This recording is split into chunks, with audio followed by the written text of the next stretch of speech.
Got a 2010 Town and Country, the Chrysler Town and Country that we're going to put front struts on. And I just wanted to go through a real quick strut replacement on one side of this. One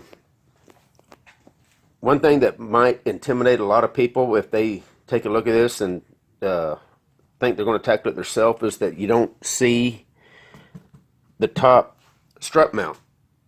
So they're thinking, okay, well, I ain't going to be able to do this because, I don't know how to take all this apart. All you have to do on this particular vehicle is there are little, these little plastic pieces right here. Take a Phillips. Most of the time these things will unscrew. You can't put a lot of downward pressure while you're turning this. If you just real lightly put the screwdriver in it and turn it, that should unscrew enough to where you can grab it and you pull it out of the hole. Once these are out, I just throw them up here on the wiper. Once those two are out, there's one on each side. Now normally to take these cowls off, you've got to pull the wiper arm off.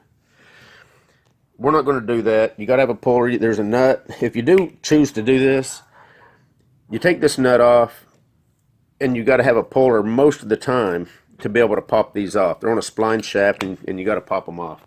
There's no real reason to do that. Once you get these out, this will lift up enough to where you can get in there and get to the strut mount bolts. It's a little tighter than normal on the driver's side, but on the passenger side, it lifts up quite a bit. You can get right there to the strut bolts and you're good to go. So don't let this intimidate you into not wanting to try to do your own struts. Once I get to the bottom part, I'll come back. I'm going to go ahead and get the two back bolts completely removed. I'm going to just loosen the forward one, and then I'm going to get the car all jacked up and all that. But yeah, I was just wanting to share that because I know a lot of people bring cars to me and they're like, oh man, I can't even get to the upper mounts. And that's why. They've got these plastic fairings, the cowls, covering it all up. Most of them are not that hard to remove. And so I was just going to show you that. Let me get to the bottom and we'll get started on the bottom. Okay, so I got the two aft nuts off. I've got the forward-most nut just loosened off so it's still holding the strut up. That way you don't have to fight it. And like I said, I'm just holding this up out of the way, and that's all I did on that side. I've already done that side, so I thought I'd show this to you because there's a little bit more access room and I'm not going to have to fight. I'm trying to hold the camera with one hand, and I didn't want to have to try to fight over there trying to hold a camera and stuff. So now my next move on this, we're also replacing the stabilizer links. So I'm replacing the strut stabilizer link. Okay, both stabilizer links and the strut. The strut are the complete assemblies, so you just unbolt the old one, bolt the new one in. You don't have to worry about a spring compressor and all that. I've got a spring compressor. I could have compressed this spring and replaced just the strut, but these quick struts, for ease of work, that's probably the way to go. Price both of them. See if you want to, spend a little extra. The little extra amount that you spend to get the complete assembly, it's almost worth it. I mean, you get a new boot, you get everything. So you got a new boot, new spring, new strut, new top bearing. If you replace just the strut, all you're going to get is just the strut. You're going to have to compress the spring, replace the bearing. You got rubber bushings down in here that sometimes will be smashed so bad that they're really not even doing nothing. So, I don't know. That's my advice, is just replace the whole assembly. So my next move here, I'm going to go ahead and disconnect the stabilizer link. And the only other thing on this particular model you got to do is take the wheel well sensor, or the anti-skid sensor off. And there's just a 10mm nut. Now, the easiest way that I found to remove these links on this car, they're all different. This particular one, you can get back here on the back, and there's some flats. This is a 18mm wrench, and then I'm just going to hit it with my impact. This nut will come off. I'll come down here on the bottom. I'm going to get on the flat there, and then I've just got a gear wrench, and I'll just have to manually. You can use an air ratchet. I've got an air ratchet. I just hadn't broke it out. It's just once it breaks loose, it usually spins off fairly easy. So I'll just use my gear wrench, and then I'll impact these bolts here off, these nuts, knock the bolts out, and then hold the strut with one hand, loosen that, reach around the hood, and finish fingering off the only other nut holding the weight of it up, and then pull this whole strut out of there, just like any other car. And once I get to that, I'll tell you what I do. Now I've already told this customer that he's going to have to get an alignment, or at least get an alignment check. But what I do to try to get it as close as possible, now I've got the vehicle up on jack stands with the suspension free hanging, so I don't have the jack stand under the control arm. And I take a square, and I just kind of eyeball. I put it up, and I kind of eyeball what the original angle is of this wheel, or this hub assembly and rotor. You know, how much of a gap roughly we got down here, you know. That way, whenever I put the new strut in, I can kind of move it in and out and get it as close as I can. That way, they're just not violently, you know, have a major positive or negative camber. I don't know, you know, I don't know if they're going to take it in today to have the alignment checked, or tomorrow, or they might end up, you know, if it feels and drives okay, they might decide, it's no big deal, I'm going to wait a week or two or three or a month or whatever. So I do try to get this as close as possible. That way, if they're driving it around, they're not just completely wearing their tires out. And this just down and dirty. It's going, obviously it's going to be off. You can't align a car using a square, but this is a good way to, you know, if you have a big square, use it to get a rough idea of where the wheel is sitting right now. That way, whenever you bolt the new strut on, you can tighten it up as close as you can to what you're seeing right here. And that way, you know, you're just going to be, the alignment shop's probably going to have it a little bit easier since it'll be closer. And it's not that big of a deal, you know. So I've probably got 3/8 of an inch on the bottom. I'll put 3/8 of an inch back on the bottom whenever I put this new strut on, and it'll be relatively close, hopefully. But I'll get these links out real quick, and then I'll come back and I'll show you that. I would show you the, you know, getting on it with a wrench and impacting them off, but I got to have two hands for that, and I don't have any good way to hold. I wasn't going to video this, and I'm using my cell phone for this, and I have no way to hold my cell phone to where I can show this. So let me impact these this top nut off and get this link out of the way and get these nuts off here, and I'll show you what that all looks like. Okay, so got them off. Basically, you can see the flat, maybe, just like a bolt head. You just get right on that with an 18mm, and then on the bottom I used a 18mm gear wrench. For the top, I was able to get my impact on it. And these, you know, these things free spin. On this model, I'm in Texas, so we don't get a lot of rust down here. These things will free spin all the way on and off. I mean, they come out real easy. I didn't even hit this side. I hit that other side with some WD-40, but I don't think I hit this side with any. But anyway, yeah, that's all there is to it. So these links, if you hear a rattle when you're hitting bumps, you know, you don't really feel any kind of a you know, looseness or anything, but you hear a rattle and you're like, what the hell is that rattle every time I hit a little bump? Replace these links. They're cheap. Most vehicles, they're really easy to replace. Any do-it-yourselfer can replace these. It does not mess up your alignment. You don't usually have to take anything special off. They just go usually from the strut down to the control arm, or the sway bar, I mean.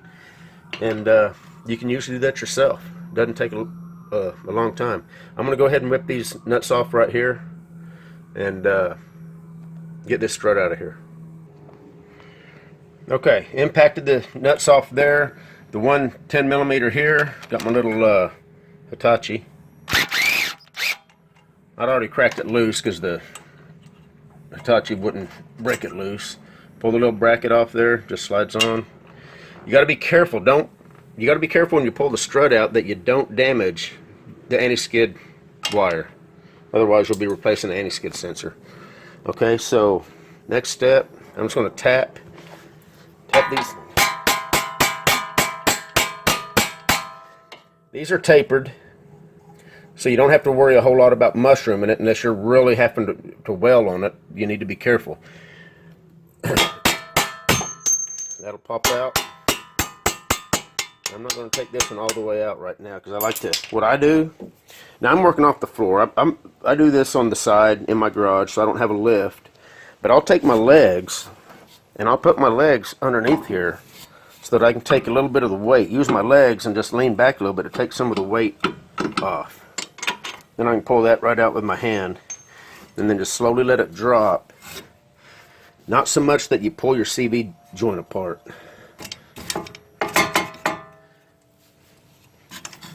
Okay, so that strut is loose. The only thing holding this strut in right now is that upper nut. So what I do is I just hold it with my hand. I'm going to reach around here, put my arm in there, pull that nut off, and finagle this strut out from underneath here. And then I'm going to go ahead and put the new strut up in there. From the bottom, I'm not going to show this because, like I said, I got to have both my hands. Once I get this old one out, I'm going to put the new one up there. So I'm going to push it up until I stab the 3 holes. I'm going to hold my hand here while I again reach around the top, and I'm going to start any one of the 3 nuts just to hold the weight of the strut.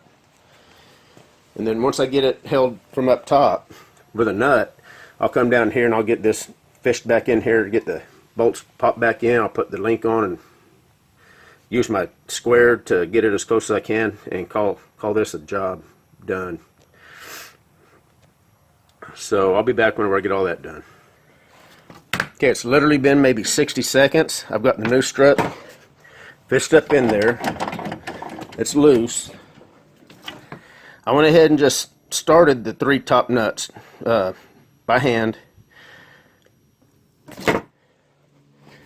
You tighten those last after you get all this done. Now, so what you got to do here, I'm going to try to do this with one hand, so it's going to look cumbersome and like I'm really struggling with it, which I'm going to. I'm using my legs to lift it up. Let me get a bolt. So,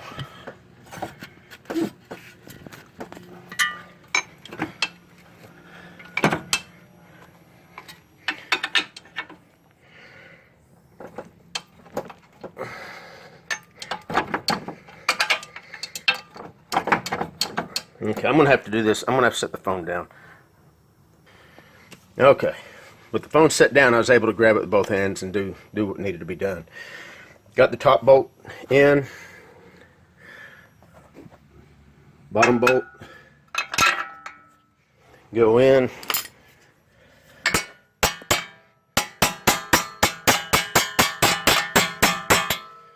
Tap them in.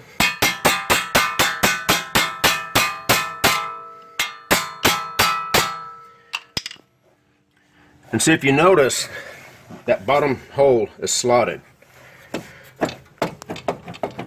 which is why you get play like that. See how that moves?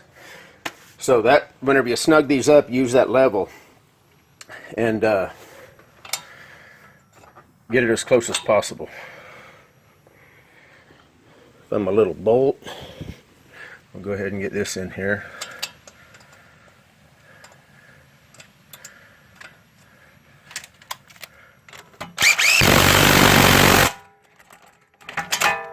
Okay, so there's that.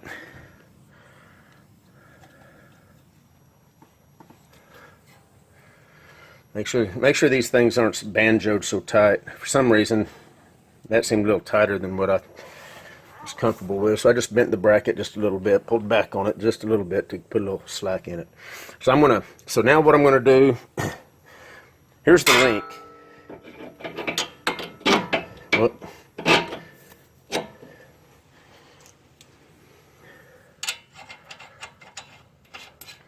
Just slide the link in. Get your nuts on. I'll impact this top one on, and then same deal down there. I'll just back it up with my wrench and use a gear wrench to tighten it up.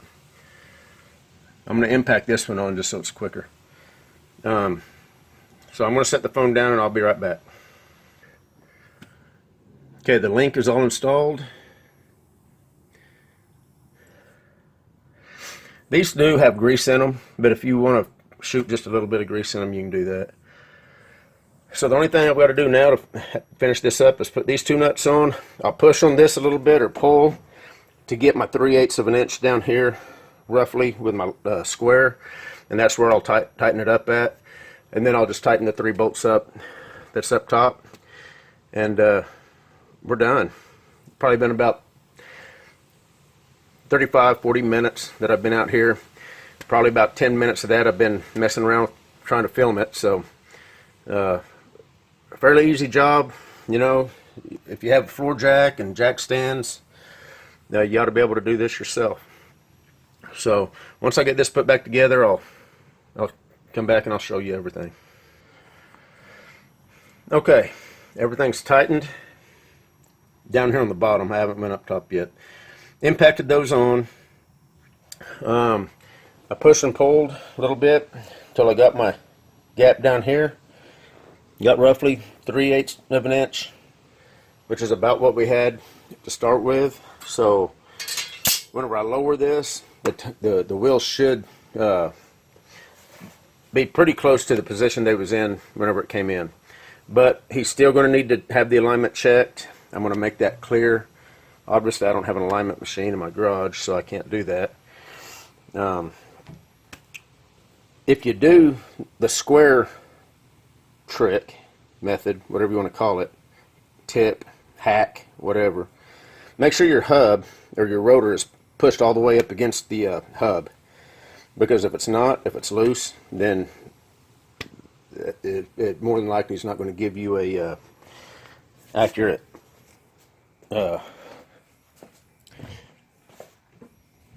position. So, and I'll go ahead, I'm going to film. Hold on, let me set the phone down just for a second. If you got a swivel head ratchet, helps real nice getting in places like this because you can swivel the head.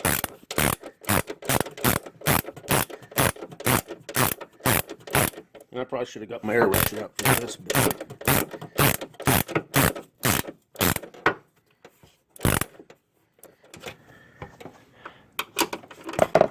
anyway, that's all you do. Screw these down. Once you get the first one tightened up, it'll suck the strut up, and you can screw those others on as far as you can with your fingers.